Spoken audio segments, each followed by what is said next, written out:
Last time हमने बात की थी कि टेक्सटाइल इंडस्ट्री में कैसे कैसे जॉब अवेलेबल है। आज हम बात करेंगे जो टेक्सटाइल टेस्टिंग डिपार्टमेंट है, एक जो स्पेसिफिक सेक्शन है टेक्सटाइल इंडस्ट्री का, टेक्सटाइल टेस्टिंग, उसमें किस किस तरीके की जॉब अवेलेबल होती है। ठीक है, तो सबसे पहले हमें पता कि टेक्सटाइल टेस्टिंग के लिए क्या क्या किया जाता है। खाली टेस्टिंग ही नहीं होती, वो एक पूरी फैक्ट्री होती है जिसमें HR डिपार्टमेंट से लेके, फाइनेंस से लेके, आपका मार्केटिंग से लेके सारे डिपार्टमेंट होते हैं। ठीक है, लेकिन मैं मेनली बात करूंगा टेक्सटाइल से लेके। तो सबसे पहले जब सैंपल आएगा तो वो लॉगिन होगा। ठीक है, लॉगिन डिपार्टमेंट, यानी कि सैंपल का रजिस्ट्रेशन होगा कि भाई कौन सा सैंपल आया है, उसका क्या कलर है ना, कितनी फीस लगेगी, वो डिपार्टमेंट है आपका लॉगिन डिपार्टमेंट। ठीक है, तो इसमें आपके आराम से 25-30 लोग होते हैं, यानी कि आपकी अगर टाइपिंग स्पीड अच्छी है, ठीक है, एक्यूरेसी है, तो लॉगिन डिपार्टमेंट में उसकी अच्छी खासी वैकेंसीज होती हैं। लॉगिन के बाद क्या होगा, एक होगा test assignment department. Test assignment से मतलब क्या है कि भाई कौन कौन सी टेस्टिंग होनी है। जैसे मैं ये किसी को ये टी-शर्ट टेस्ट करानी है, तो इस टी-शर्ट में क्लाइंट के हिसाब से, जो खरीदने वाला बंदा है, बायर के हिसाब से, उसके प्रोटोकॉल के हिसाब से क्या क्या टेस्टिंग चाहिए होगी, है ना। जैसे कि कलर फास्टनेस से रिलेटेड टेस्टिंग चाहिए होंगे, भाई कलर फास्टनेस टू वॉशिंग है, रबिंग है, लाइट है, पर्सपिरेशन है, वाटर है। या स्ट्रेंथ से रिलेटेड टेस्टिंग होगी, भाई टेंसाइल स्ट्रेंथ चेक करना है, टियर स्ट्रेंथ चेक करना है, सीम स्ट्रेंथ चेक करना है। ठीक है, फाइबर आइडेंटिफिकेशन चेक करना है। यानी कि जो जो टेस्टिंग उसमें होनी है उसको असाइन करने के लिए एक स्पेसिफिक टेक्निकल टीम होती है, उसको टेस्ट असाइनमेंट टीम बोलते हैं।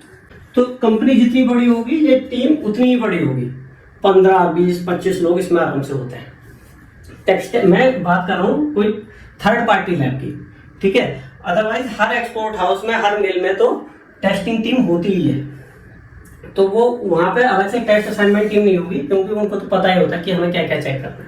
लेकिन अगर थर्ड पार्टी लैब है, क्योंकि उसमें बहुत सारे अलग अलग क्लाइंट्स होते हैं, तो उसके लिए एक स्पेसिफिक टीम होती है जो अलग अलग क्लाइंट्स को देख रही होती है, तो उसके हिसाब से टेस्ट असाइनमेंट टीम होगी।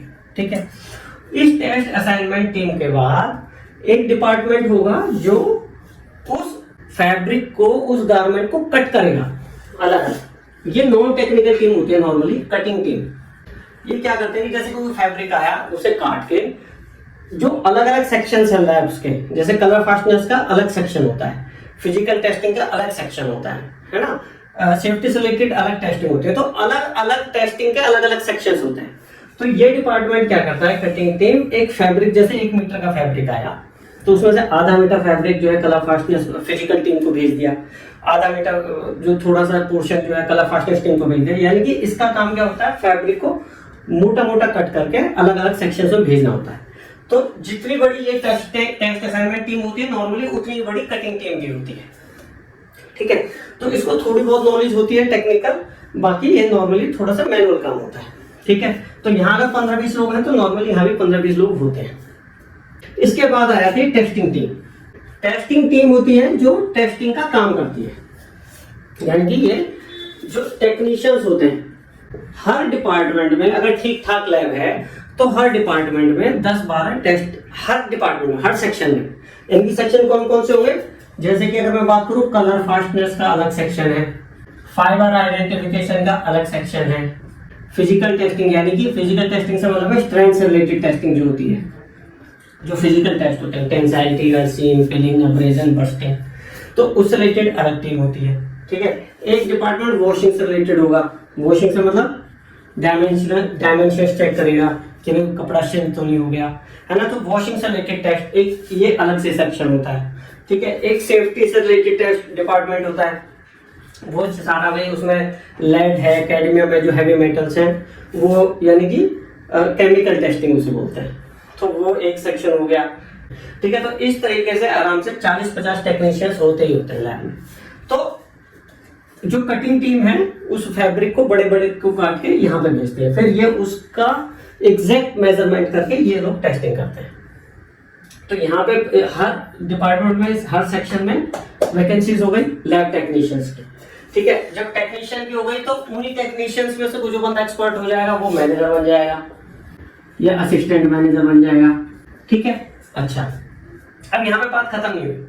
जब टेस्टिंग हो गई तो एक टीम रिपोर्ट बनाएगी, रिपोर्टिंग टीम, यानी कि जो ये रिजल्ट है जो ये रिजल्ट है इनको कंबाइंड करके एक रिपोर्ट बनेगी पूरी कि भाई इस टेस्ट के ये रिजल्ट आए, इस टेस्ट के ये रिजल्ट आए। ये बहुत ज्यादा टेक्निकल टीम होती है भाई। ये जो टेस्टिंग टीम है ये कहीं पे मैनुअल एरर्स भी कर सकते हैं, टाइपो एरर्स भी कर सकते हैं, टेस्टिंग में भी कई बार गलतियां हो जाती हैं।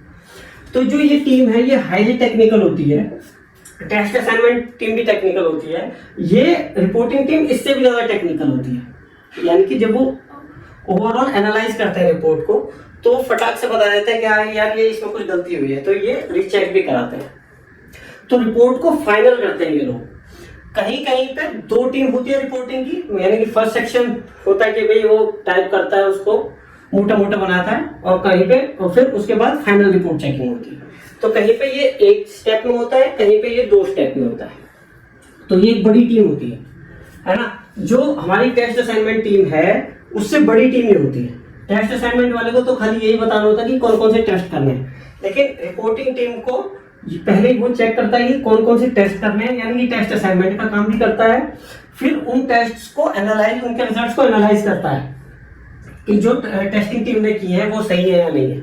वो प्रोटोकॉल चेक करता है कि क्या रिक्वायरमेंट है क्लाइंट की, और फिर टेस्टिंग से कि वो रिजल्ट पास है या फेल है। ठीक है, उसके बाद जो है बिलिंग होती है ना। एक बिलिंग टीम होती है, यानी कि वो जो रिपोर्ट है उसके कितने पैसे चार्ज करने हैं। वो भी काफी कॉम्प्लिकेटेड काम होता है, इतना इजी नहीं होता। तो वहां पे भी कभी कभी टेक्निकल लोग हो सकते हैं। और उसके बाद फिर डिस्पैच टीम होती है, ठीक है, जो रिपोर्ट को डिस्पैच करती है। लेकिन इसके अलावा इसके साइड में चल रहा होता है कस्टमर केयर। ठीक है, ये कस्टमर केयर है, ये टेक्निकल भी होता है काफी हद तक, और इसके कम्युनिकेशन स्किल्स भी अच्छे होते हैं। तो क्लाइंट को रिपोर्ट में जब भी इश्यू आएगा तो वो इससे बात करेगा। तो अगर बड़ी कंपनी है, अगर आपके जितने ज्यादा क्लाइंट्स होते हैं, कस्टमर केयर उतने ज्यादा होते हैं। आप ये मानो कि अगर ये 20 लोगों की टीम है तो 7-8 कस्टमर केयर होते हैं। ठीक है, तो अगर हमारे पास इस बंदे को टेक्निकल नॉलेज भी होती है और उसके स्किल्स भी अच्छे हैं। ऐसे ही जो सेल्स की टीम है, ठीक है, उसके कम्युनिकेशन स्किल्स इससे भी अच्छे होते हैं, जो अपनी चीजों को बेच सकता है, और उसे करते करते इनकी टेक्निकल चीजों की भी नॉलेज हो जाती है। या फिर कई बार क्या होता है, जो टेक्निकल बंदा है उसके अगर स्किल्स अच्छे हैं तो वो सेल्स में चला जाता है। ठीक है, तो मोटा मोटा ये यहाँ पे इतने सारे जॉब्स हैं जो टेक्निकल्स भी है और नॉन टेक्निकल भी है। कई बार क्या होता है कि बंदा जैसे इसमें लॉगिन डिपार्टमेंट में चला गया, ठीक है, नॉन टेक्निकल, खाली उसे टाइपिंग आती है, फिर उसने 4-6 महीने का कोर्स कर लिया और उसी कंपनी में टेक्निकल डिपार्टमेंट में आ गया। यहाँ पे आते ही उसकी सैलरी बढ़ जाती है और रिस्पेक्ट भी बढ़ जाती है। यानी कि अगर बंदे को थोड़ा सा नॉलेज है, 4-6 महीने का अगर वो कोर्स कर लेता है, साल भर का कर ले बहुत बढ़िया, 2 साल का कर ले और बढ़िया। लेकिन अगर इतना अफोर्ड नहीं कर सकता टाइमली और अफोर्ड पैसों वाइज, तो वो 6 महीने के कोर्स करके भी आराम से इंडस्ट्री में घुस के खूब अच्छी जॉब ले सकता है। ठीक है, तो ये हो गया टेक्सटाइल टेस्टिंग का स्कोप। अब अगले वीडियो में हम बात करेंगे कि भाई टेक्सटाइल्स के क्या क्या पार्ट्स हैं, कैसे फ्लो होता है, क्या क्या फाइबर्स होते हैं, इनकी हम टेक्निकल चीजें की बात करेंगे। ठीक है, थैंक यू।